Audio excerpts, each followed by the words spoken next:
So next, I'd like to invite Uma Roy and John Guibas from Succinct Labs to talk about zkSNARK-Enabled bridges on ETH2. So welcome.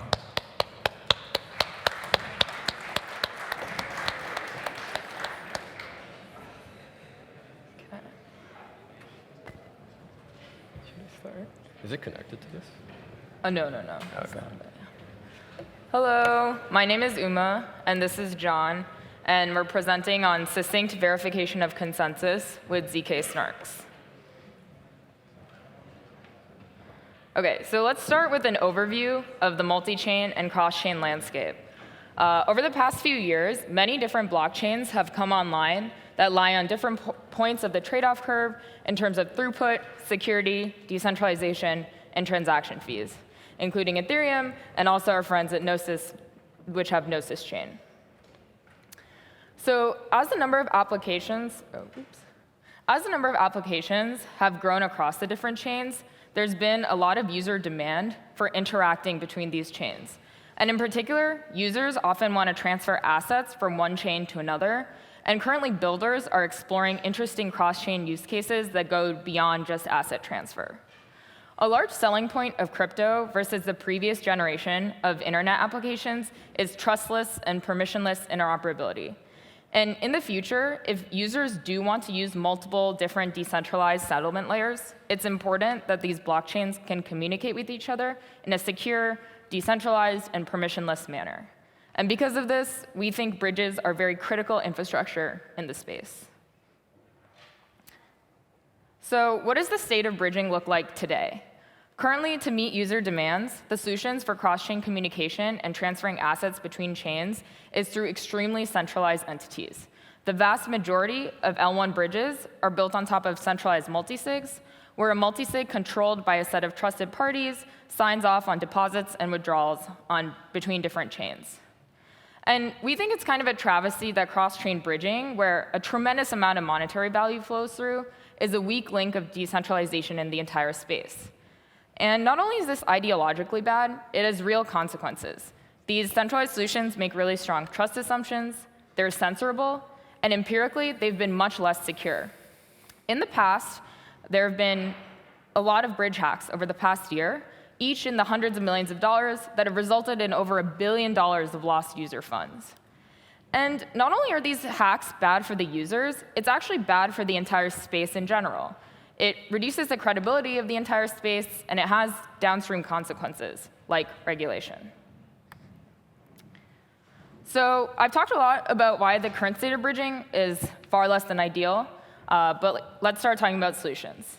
So what if we forgot about the practical limitations of on-chain computation and thought from first principles about what a maximally secure and trust-minimized bridge between L1s would look like? Well, when we forget about these computational constraints, the solution is actually kind of simple and elegant. We already have a protocol for a decentralized set of validators to agree on the state of a chain. It's called consensus. What if we were simply able to verify the consensus of a source chain in the execution layer of a target chain? Then there would be no additional security or trust assumptions placed on the bridge between the source and target chain. Of course, even if we verify consensus on a target chain, we aren't able to get synchronicity between the different chains. And we, of course, have to rely on the minimum of the security level of both chains. But the key here is that we're able to do much better than the current centralized solutions for cross-chain communication. So now that Uma has, so now that Uma has painted a picture of what an ideal trust-minimized bridge would look like, let's start with a high-level overview of what end-to-end this system might look like. So it starts off with the fact that we have a decentralized blockchain, like Ethereum, and over the course of its lifetime, it's going to naturally produce block headers, validator signatures, attestations, and other metadata as part of its consensus process.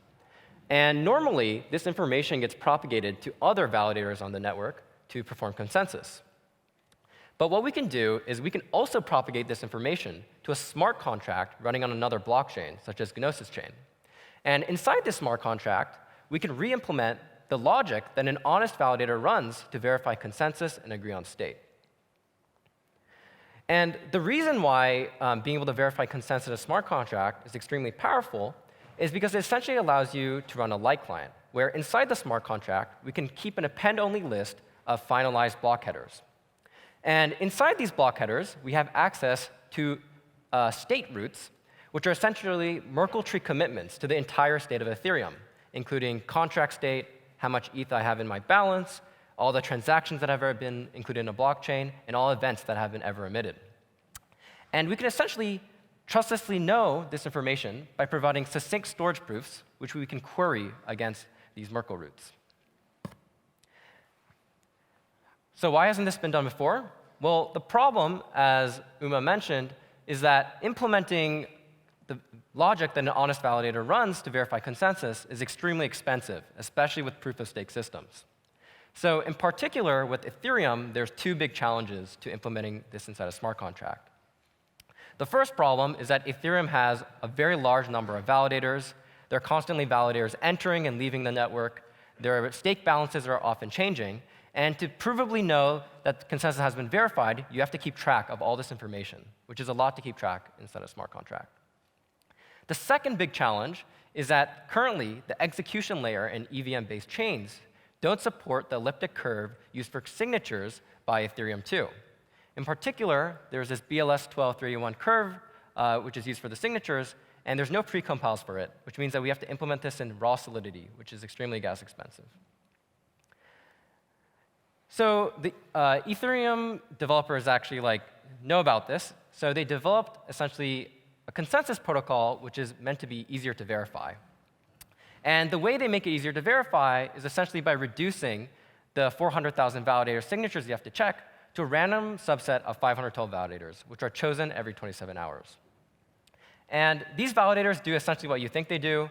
They sign over every block header, and if enough of them sign over the block headers are valid, and you can apply some finalization rules over that. And at the cost of it being easier to verify, the trade-off is that there are weaker security guarantees, right? Because the economic stake here is only the stake of these 512 validators. And the purpose of this sync committee is essentially for light clients, such as wallets, and potential applications such as bridges. However, we explored the feasibility of implementing this light client consensus protocol inside a smart contract, and it's still too gas expensive. Why is it too gas expensive? Well, it's essentially for the same reasons why I outlined before. There are these 512 validator public keys that you have to store on chain and prove the valid rotation of every 27 hours. For every block header that we want to prove is valid, we have to do up to 512 curve additions to aggregate the public key, and one pairing to do the final signature check. And this is all over the BLS 12381 curve, which currently has no precompiles on the EVM. So how do we solve this problem? Well, we're going to leverage the technology of zero-knowledge proofs, which have become rapidly more easy to use over the past few years. And a very nice property of zero-knowledge proofs are that they're succinct. And what I mean by this is that you can, for any arbitrary amount of computation, you can generate a proof that proves that this computation was done validly, yet the verification of this proof is constant. And we can leverage this weird trade-off between the prover and verifier to create essentially what we're calling a succinct on-chain light client. So inside the smart contract, what we have is a function that looks like the follows, where we basically are validating the new blocks. And this sort of function can be split into three parts. We have some pre-processing step. We have an expensive call to a function which will verify the current validator set. And then we have another expensive call to a function that will verify the collection of signatures that we've collected from the validators. And what we can do using zkSNARKs is essentially we can move the expensive parts of this light client computation off-chain, generate a proof, and then what we can do instead on-chain is just verify this Gross16 proof, which only takes 200K gas to verify. And the magical thing about this is that this isn't just specific to Ethereum. This could theoretically work for any consensus protocol. So to recap, in the same way that zero-knowledge proofs are scaling the execution and throughput of blockchains through the zk EVM, you can also kind of see how zkSNARKs are providing a roadmap to make blockchains significantly more composable and interoperable in a secure way by making it easier to verify consensus inside blockchains. And we're coining this as a term we're calling proof of consensus, which is this idea to use zkSNARKs to generate a validity proof of the state of the current chain. And yeah, basically, we believe that succinct like clients and having these succinct like clients on every chain is essentially the end game for trust-minimized interoperability between blockchains. OK, so John's kind of given an overview of the approach, so we can start getting into the details. What we implemented was a succinct like client for ETH2 proof of stake using the sync committee protocol, as John highlighted. So what does the sync committee actually do? There's two parts for the sync committee. The first thing the sync committee does is every member of the sync committee will sign with a BLS signature, a block header they believe is in the canonical chain, and then they will produce together an aggregated BLS signature over this block header. And so that's generated every block header that you want to include in your like client smart contract. The other thing the sync committee will do is it has to, every 27 hours, it will rotate the set of validators in the sync committee randomly, and the current sync committee signs over the next sync committee. And so in our like client smart contract, we also have to validate this rotation and keep track of the set of new public keys. As John mentioned, for the first part, verifying this aggregate BLS signature in EVM is very expensive because there's no precompile for the BLS 12381 curve. So we have one snark to basically offload this computation off-chain in a snark and then verify it succinctly on-chain. So that's our first snark. And then the second snark we have is to validate the rotation of the sync committee public keys. And there's a little trick we do in there to make it more gas efficient that we'll also talk about. So the circuits we built, without getting into too much detail, are based on a series of primitives that we had to build out.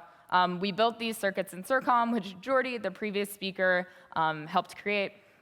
And so let's just go through a little bit of what the primitives look like. So one primitive we had to build was public key addition to basically create the aggregate public key of all the sync committee validators. The other primitive we had to build was actually verifying this BLS signature, which involved computing a pairing inside a snark. And one thing to note here is that the pairing we're computing is on this curve, BLS 12381, which is different than the curve or like the field that's being used for the snark, so we had to implement out-of-field arithmetic for this. And we worked very closely with some friends at 0x Park over the summer to work on implementing this pairing to verify the BLS signature. Another thing we had to do was basically take the sync committee and public keys and then hash them using SSZ, which is the serialization protocol that ETH2 uses to get a commitment to the public keys in the validator set. And then we also had to do a snark-friendly commitment using Poseidon, and we're going to link the two commitments to have a snark-friendly commitment linked to the snark-unfriendly commitment that I'll get into. Overall, our circuits are really large. They have over 70 million constraints, and these were some of the largest circuits that we've worked with so far, which includes a variety of challenges, including proving time and memory, which was all fun to work through.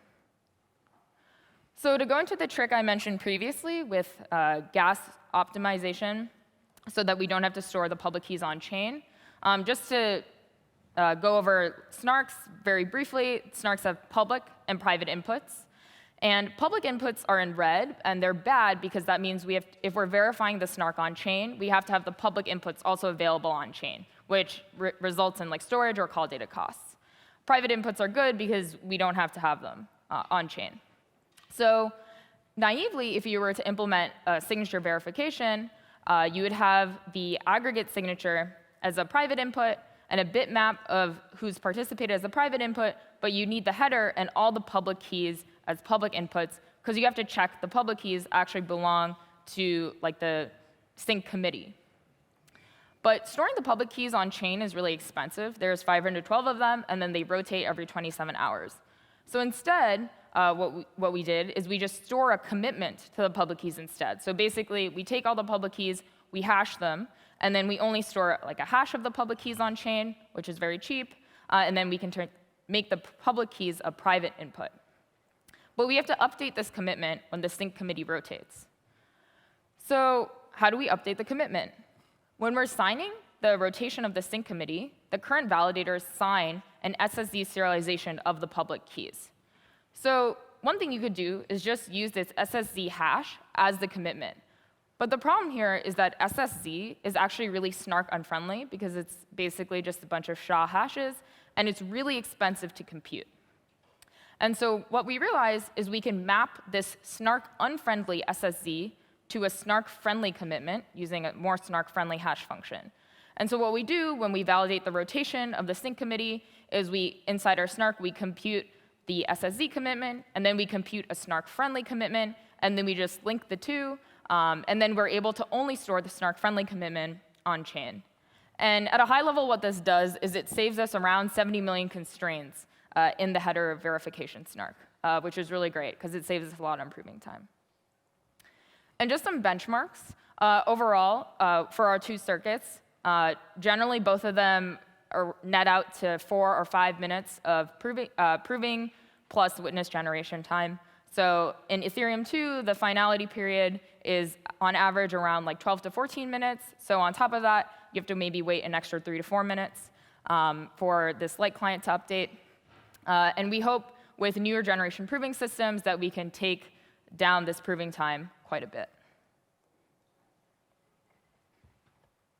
Yeah, so as you can tell, we have the benchmarks, which means that we actually have like an end-to-end prototype of this light client working. And in particular, we have it working between, I think, right now, Gorley and Gnosis chain. And we also have like a prototype bridge demo that you can try out at demo.succinct.xyz. And just a warning, it's like in beta and the mobile support's really bad. But yeah, like you can submit a transaction between these two chains. And basically what happens on the back end is like, once you make a deposit on the source chain, you have to wait until the light client on the target chain to be updated with a block header, which you can like Merkle inclusion proof your deposit on. So basically, we have a relayer node, which will wait until the block header has been updated, and then it'll automatically send a transaction with the appropriate Merkle proof to withdraw your funds on the other end. But yeah, feel free to try that out. And yeah, here's an example of it being completed on Etherscan. But anyways, to zoom out a bit as to what like the pros and cons and trade-offs are between a bridge based on sort of the succinct light client that we built over other bridges that exist today, is the biggest pros are like this is much more secure than any other bridge in the long term than what exists today. And furthermore, if anyone can generate these proofs, it's also censorship resistance, as we don't need a multi-sig to update the light client. And because anyone can submit these proofs, it's also hypothetically much more decentralized if there's a decentralized network of provers. The cons in the short term are there are higher gas costs as compared to a multi-sig. We have to verify this zkSNARK. There's also higher latency due to the additional time on top of finalization where we have to generate the proofs. But this can, as Uma said, go down in the future with the use of new proving systems. Furthermore, on the developer side, it's a bit tedious as we have to generate hand-designed circuits for each consensus protocol. So our future roadmap here is basically, we essentially want to be the most like trust-minimized interoperability layer for Ethereum and other decentralized platforms. And our roadmap to doing this essentially is to build a bunch of succinct light clients for a bunch of consensus protocols.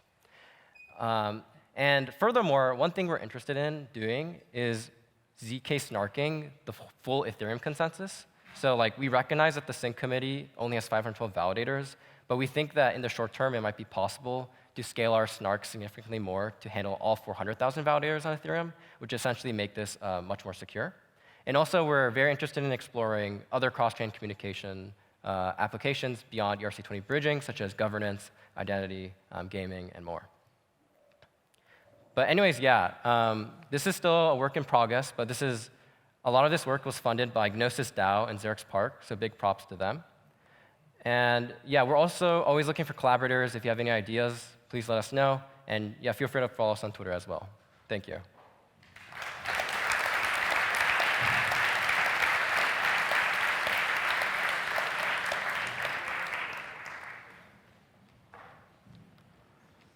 Are there any questions? We'd love to answer some if we have time. Oh, yeah.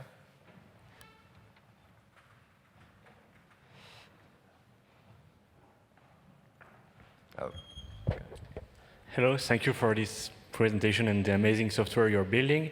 I was wondering if you had issues with uncle blocks and reorgs, and whether your light client on one chain has a delay that is some kind of finality period. Yeah, right now for ETH2, we only validate finalized blocks. So we kind of sidestep this issue of having to worry about the fork choice rule and forks and uncles and stuff like that.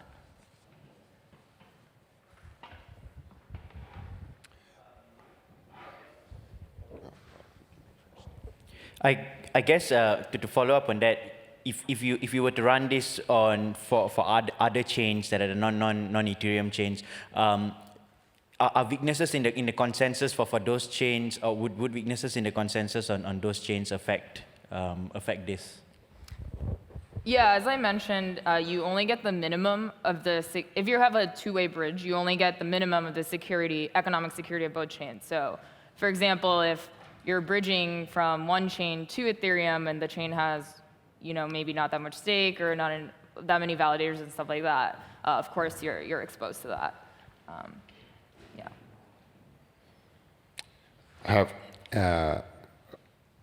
Have you decided your near-term roadmap in terms of which Ethereum networks you're going to focus on next? We're still really actively thinking about what protocols to focus on next. So yeah, if your ecosystem is interested, I think we are still trying to figure that out. Also, I think we don't have time for more questions. So, or we have one more? Okay. Okay, that's a very short question. So whoever withdraws from a bridge after bridging will have to provide a Merkle proof, right? How does the cost of doing that in terms of gas compare to current bridges? It's definitely more expensive, but I think the inclusion proof is only like 20K gas, I think, yeah. Okay, thank you. All right, thank you very much, John and Uma.